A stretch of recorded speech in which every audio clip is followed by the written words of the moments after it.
ஐயப்பன், இன்று காஞ்சிபுரம் மாவட்டத்தின் செயல் வீரர்கள் கூட்டம், எங்களுடைய பொறுப்பாளர்கள், தலைவர் பெருமக்கள் இதை ஒருங்கிணைத்திருக்கிறார்கள்.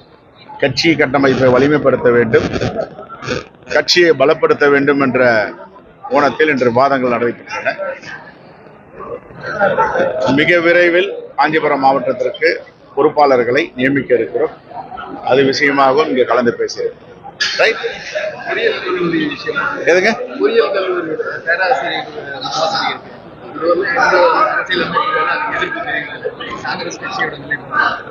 இல்ல, அதை ஏற்கனவே கண்ட்ரோலர் ஆஃப் ஆடிட்டர் ஜெனரல் கொடுத்த அறிக்கையின்படியே, குறிப்பா அண்ணா பல்கலைக்கழகம், காமராஜர் பல்கலைக்கழகம் கடந்த காலங்களில், இப்பொழுது இல்லை, இதெல்லாம் 3 ஆண்டுகளுக்கு முன்பு நடந்ததில் மிகப்பெரிய ஊழல் நடந்திருக்கிறது என்று நானே அதை பொதுக்கணக்கு குழு தலைவராக விசாரித்து வருகிறேன்.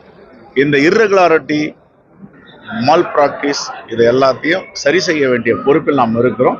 அதுவும் மாண்புமிகு முதலமைச்சர் எல்லா துறைகளும் மிகவும் கூர்ந்து கவனித்து வருகிறார்.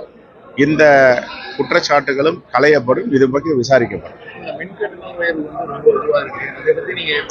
பலமுறை சொல்லிட்டேன், இந்த மின் கட்டணம் உயர்வு காரணம் உதயமின் திட்டம். உதயமின் திட்டத்தில் கடந்த ஆட்சியாளர்கள் இணைந்தார்கள்.